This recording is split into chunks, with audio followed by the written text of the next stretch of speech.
But I do think one thing that really irks me on the left, and I don't really have a lot of faith in the right, so you tend to criticize the people that you line up more, that you care more about, and that would be the Democrats for me. People lost trust in them because the voters were saying there was a concern. There were people across the board saying they had a concern. And the Democrats said, no, over here, look over here. They told the voters what to care about, and they did not listen when the voters said they cared. So these stories come out aren't about beating a dead horse. It's saying if they could have a fair conversation that we heard you, we saw it as they saw it, they'd be gaining some of the voters back to say, okay, we're not going to keep saying that. Right there. Did you catch that shift? From voter frustration to media denial. This is where trust cracks. The voters were screaming, and the response was a polished deflection. That's not just tone deaf. That's political malpractice. What do you think? Is the media part of the cover-up? Drop your take in the comments. You agree with that? It started like any ordinary morning on the View of America roundtable. Hosts in their seats, all smiles, gearing up for the usual back and forth. But this time, things spiraled fast. What was supposed to be a routine chat about the 2024 election blew up the moment someone touched on the one subject nobody wanted to say out loud: Joe Biden's capability to lead. The second it was brought up, the mood snapped. Smiles vanished. The energy turned icy. Voices got louder. Eyes started darting around, and just like that, the whole table erupted. It stopped being a casual debate and turned into a full-on reckoning. Because suddenly, it wasn't just about Biden. It was about who's really in charge, and what the Democratic Party might be keeping under wraps. What started as a calm morning quickly turned into a firestorm that couldn't be contained. Some hosts tried to downplay it, calling it a distraction. But not Alyssa. She wasn't about to let that slide. She leaned in, eyes sharp, and torched the whole thing on live TV. She said point blank, "This isn't politics, this is a cover-up, and not just any cover-up." Boom. That wasn't a political opinion. That was an accusation of a national-level cover-up. Let's break this down. Alyssa just implied intentional deception by party leaders, press, and even government insiders. If true, that's not spin, it's fraud on the electorate. Should there be accountability?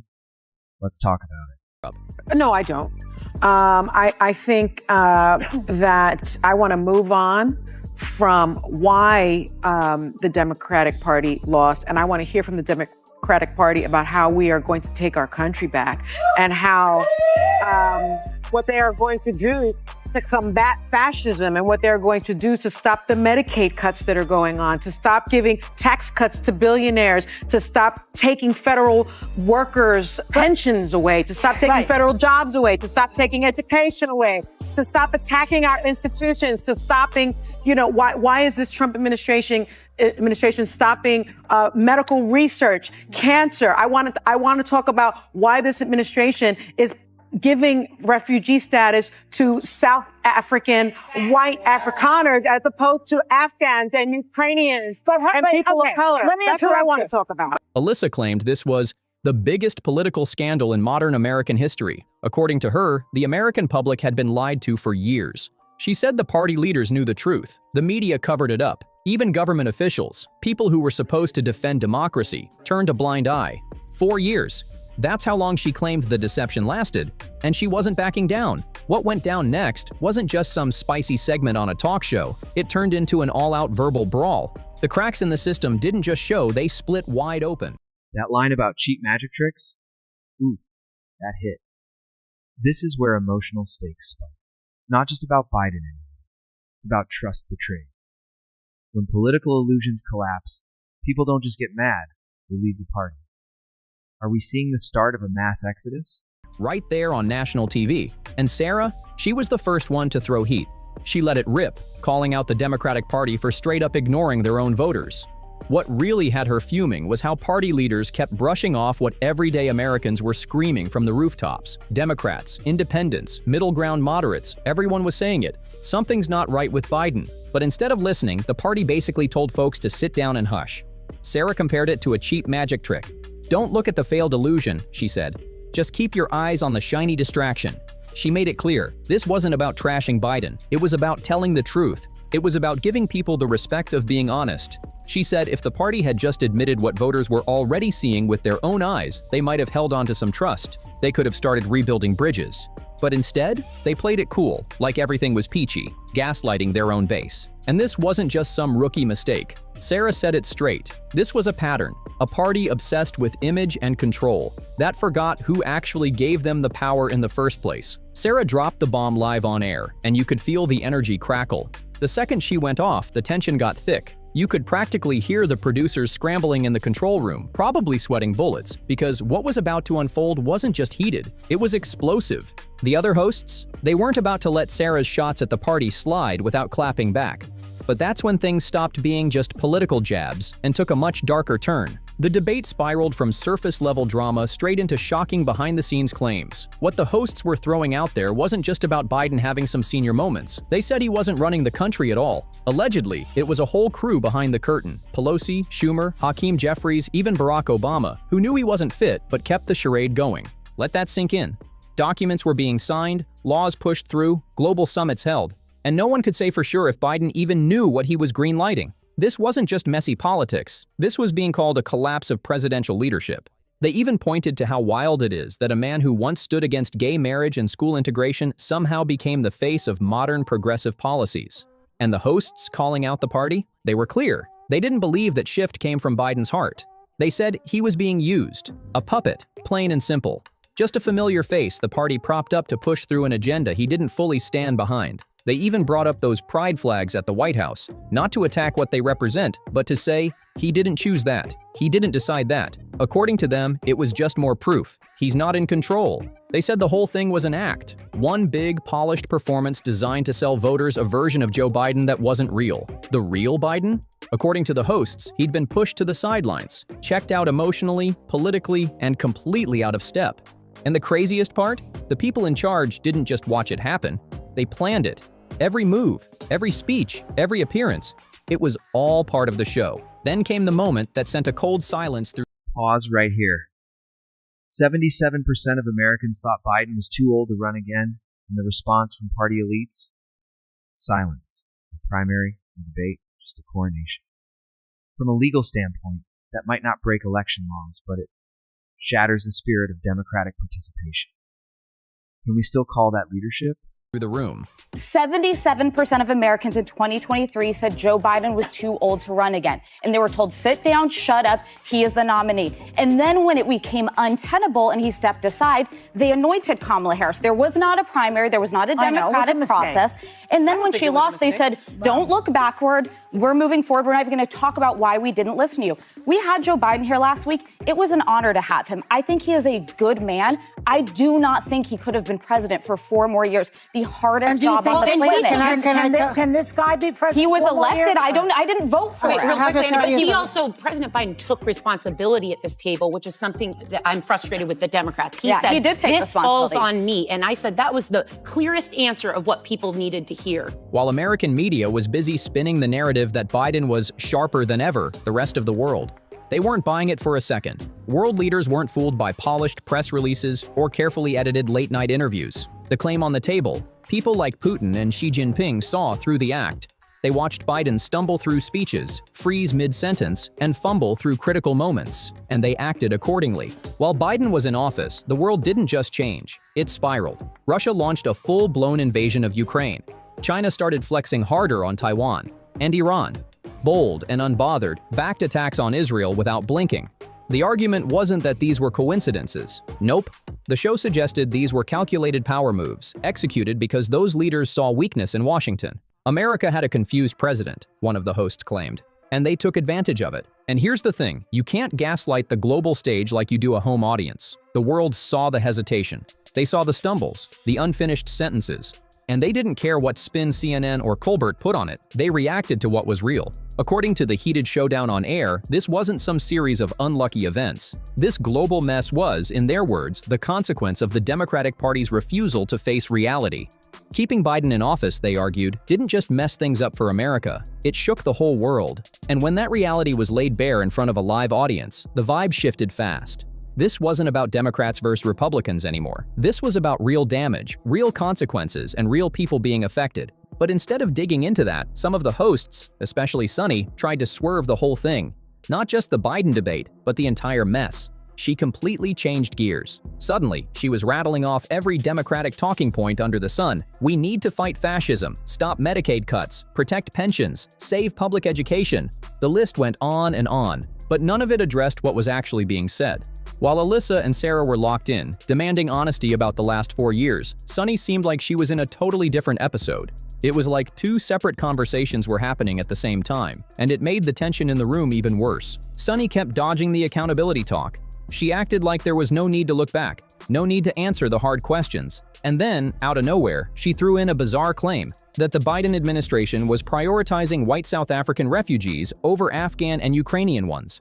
Just like that, she tried to shift the whole convo into a race debate with zero connection to what was being discussed. It wasn't just a deflection, it was full-blown denial. And the more she kept talking, the clearer it got. Sunny wasn't trying to have a real conversation. She didn't want reflection. She didn't want accountability. She just wanted the whole thing swept under the rug. Sunny wanted a clean slate. Forget the lies, forget the past, just focus on beating Trump. But the rest of the panel wasn't having it. You could feel the room tighten like a rubber band ready to snap. And when the clash between Sunny and Alyssa kicked off, that band broke hard. Sunny called for resistance, not reform, not accountability, just resistance. But resistance to what exactly? That's where Alyssa jumped in. Democrats didn't control the House. They didn't have the Senate. And according to Alyssa, they didn't even have a fully aware president in office. People are quoted in this book of saying they would be boxed out of meetings if they raise concerns. And there's very specific examples. George Clooney goes on the record to Jake Tapper and says he moved mountains. He flew in from Italy to do this record fundraiser for Joe Biden. Joe Biden didn't recognize George Clooney. One of the most recognizable, one of the most recognizable men on the planet. And now that's not a presidential duty. It's not the job. You don't have to recognize George Clooney. But does that give you confidence that in the middle of the night, if China's about to attack us, there's a war breaking out in Iran, that he is the sharpest person to be able to handle that? Which administration texted war plans to their brother? Trump. But it's just like Joe Biden. No, but do we just keep lowering the bar because Trump is bad? Nothing else is bad because Trump is bad? But that can also be true. Yeah, but I have the ship has sailed.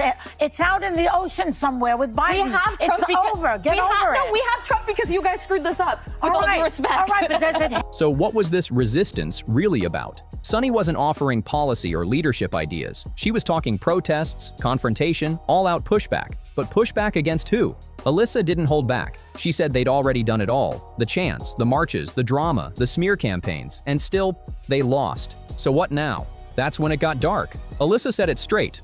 What Sunny was calling for sounded less like strategy and more like chaos. Not because it would work, but because Democrats couldn't admit the truth. They messed up. Admitting they put the wrong guy in office? Too painful. So instead, they turned on the voters, called them racist, ignorant, evil, anything to avoid saying, "We were wrong." They misled the American people for 4 years while the country unraveled. That's when Alyssa stopped holding back. She turned to Sunny, locked eyes, and said what no one else dared to admit. Joe Biden is not capable of leading this country. Boom. The studio froze. You could hear a pin drop. But Alyssa wasn't done. She didn't just toss opinions. She came loaded with receipts. She reminded everyone that back in 2023, 77% of Americans, not just Republicans, said Biden was too old to run again. And how did the Democratic Party respond? Did they listen? Nope. They shut it down. No honest debate. No real primary. They handed Biden the nomination like it was a family heirloom. And when that plan started crumbling, they didn't hold a vote. They just started whispering about handing it to Kamala instead. No process, no choice, just power plays. When Alyssa pointed that out, Sunny barely reacted. She mumbled, "I don't think it's wrong." No explanation, no defense of democracy, just cold acceptance of pushing voters aside like their voices didn't matter. And Alyssa kept pressing. She said Biden had just been at The View the week before. She didn't vote for him, but she still gave him a chance to take ownership. And for one quick second, he actually did. He said, "This falls on me." But one rare moment of honesty? That didn't undo years of hiding, spinning, and dodging. That was Alyssa's whole point. The real issue wasn't Biden messing up. It was the party's refusal to ever admit they chose wrong. And Sunny's brush off? That only made it worse. Then Alyssa dropped. George Clooney, not recognized by Biden? Let's not gloss over this. It's not about celebrity. It's about cognitive red flags. The sitting president fails to identify one of the most famous men on earth in a calm setting. Happens during a midnight call from the Pentagon. This is where the debate leaves politics and enters national security territory. The next bomb. a behind-the-scenes bombshell from a high-profile fundraiser that left the audience stunned. Alyssa's final bombshell? Joe Biden didn't recognize George Clooney. George Clooney, one of the most recognizable faces on the planet. And sure, recognizing a celebrity isn't exactly in the presidential job description. But if you can't identify someone that famous at a calm, controlled event, how are you supposed to lead during a real crisis? What happens when the call comes in at 3 a.m. about a terrorist threat, a war breaking out, or a cyber attack? If Biden's struggling to place Clooney's face, what else is he missing? This wasn't just some silly gaffe. It was chilling.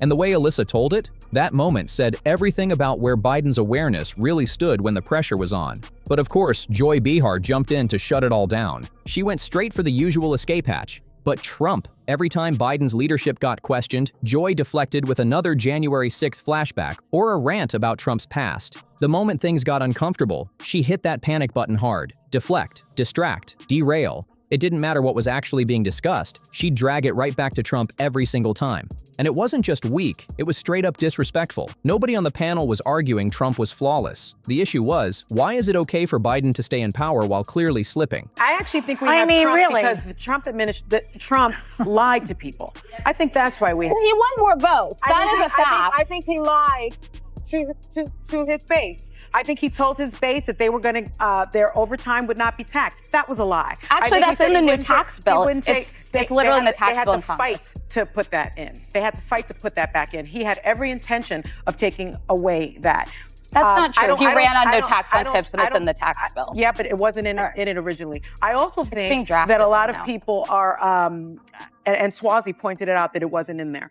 I think the other thing that people need to realize is that they were lied to. Federal workers that voted for him, farmers that voted for him, immigrants that voted for him, they were lied to. That is why we have Trump, not because and I'm going to give any you other driving force. But Joy wouldn't go there. She made it clear. Protecting the party meant more than facing the truth. And when she played the Trump is worse card for the 100th time, the whole thing imploded. Alyssa had had enough. She went in hard, saying flat out that comparing Biden's years of visible decline to one-off Republican screw-ups wasn't just lazy, it was delusional. This wasn't about some bad call or clumsy mistake. Alyssa made it crystal clear. This was about an unfit president, protected by his entire party while the country fell apart. And then she went in. She said this wasn't spin, it wasn't political strategy, it was delusion. Pure and simple. The Democrats, Alyssa said, sold voters a fantasy. They branded themselves as the smart ones, the moral side, the defenders of democracy. But while the economy crumbled, while crime took over major cities, while foreign powers got bolder and bolder, they stood there smiling, telling Americans, everything's fine. They believed their own hype so hard, they couldn't even imagine being wrong. And when regular folks started pushing back, asking real questions, they didn't reflect. They didn't reassess. They blamed the people. According to Alyssa, and Sarah backed her up 100%, this is why Trump won. Not because voters were fooled, not because they were full of hate, but because Democrats refused to listen. They told America to sit down, trust the process, and pretend Biden was sharp as ever. Meanwhile, reality was burning outside the political bubble, and that refusal to face the truth? That's exactly what led to the result they feared most. The party couldn't admit they failed, so instead, they convinced themselves the country was full of fools. But people noticed the lies, and now the backlash was erupting. That's when things went nuclear. Sunny jumped in with a full-on rant, tossing out claims about Trump lying to his base, tricking workers, misleading farmers, even immigrants. She tried to paint Trump as the true villain behind everything broken in America. But Alyssa snapped back fast. She hit back with facts. Sunny said Trump never promised to remove taxes on tips. Alyssa corrected her, live and loud, yes he did. It's in the new tax bill. Sunny tried to play it off, claiming it wasn't in the original plan. But Alyssa didn't let that slide. Not for a second. She shut it down, line by line. Alyssa kept it tight, facts only. She pointed out the real issue wasn't Trump's lies. It was the lies coming from the very people blaming him while ignoring everything else falling apart. Then Sunny tossed out a wild take. We have Trump because we were lied to. She tried to make it sound deep, but it flopped. Because if anyone was lying, it was the party pretending Biden was fine when he clearly wasn't. They sold him as strong, sharp, the most experienced leader ever. But viewers saw the truth. He forgot names, lost his place, wandered off stage. Something was off, and the public knew it. But instead of owning it, Sunny doubled down. spinning a fantasy where the party was innocent and voters were just confused victims. Alyssa and Sarah weren't having it. They shut that fantasy down, saying the real chaos came from one thing: denial. And that denial, it's still happening. As the shouting cooled off, the warning was clear. This wasn't just about the past. Sarah and Alyssa said Democrats hadn't learned anything. They were still ignoring the voters who begged to be heard, still pushing the same unpopular ideas. Open borders, out-of-control spending, biological men and women's sports, endless DEI mandates. And instead of adjusting, they were doubling down, pretending everything was fine, as long as they kept yelling "Trump is evil" loud enough. Americans had already spoken. They were done being told what to care about. They didn't want lectures about identity, guilt, or who to blame. They wanted real problems solved. They wanted their voices heard. And Alyssa didn't hold back pointing out the divide. While Trump focused on issues that hit home, jobs, crime, border control, the Democrats were pushing drag shows in elementary schools and pride flags on every federal building. And when people dared to question that, the party didn't ask why. They just shouted "fascist" and wrote off the other side as too dumb or hateful to get it. But the more Democrats ignored what was happening outside their elite circles, the more disconnected they became from the people they claimed to represent. And Alyssa warned, if they kept ignoring reality, another rude awakening was coming, one they might not bounce back from this time. According to Alyssa and other panelists, the last 4 years didn't just expose Biden. They exposed what the Democratic Party really stands for when there's nobody stopping them. No strong leader in charge, just old Obama aides, unelected insiders, and career bureaucrats calling the shots behind closed doors. And what did they reveal? A political agenda that just a few years ago would have been called extreme. But now, it's mainstream. This was Biden's big chance to show the country he still had it. Sharp, focused, in control. But when Alyssa asked him a basic question, he froze, lost his words, drifted off. And then, Jill Biden stepped in and answered for him. Alyssa didn't hold back. She said Jill didn't look like a supportive wife. She looked like a caretaker. This was supposed to be the moment Biden showed leadership.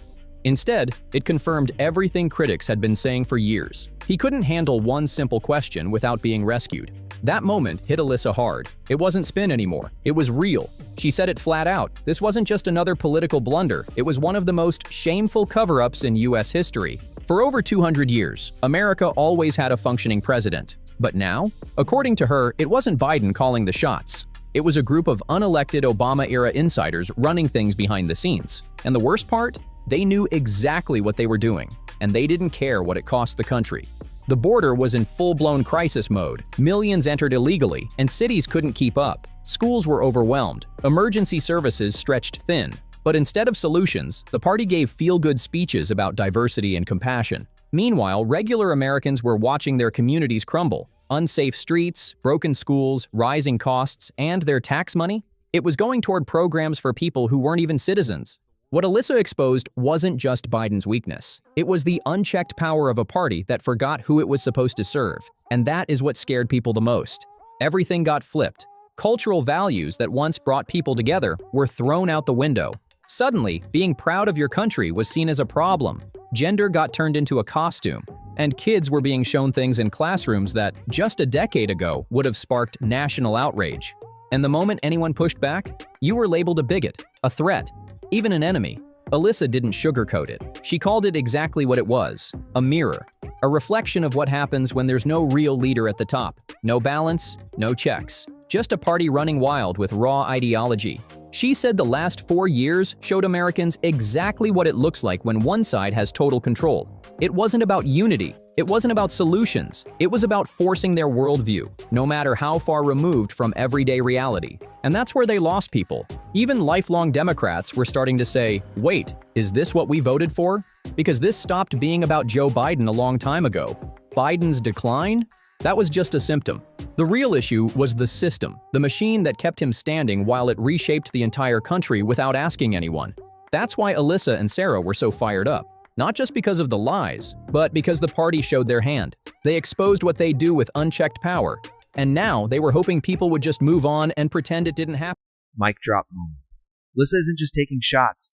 She's pulling the curtain back on what she sees as a shadow government of unelected insiders. Whether you agree or not, it raises a bigger question. When our leaders falter, really making the calls behind closed doors?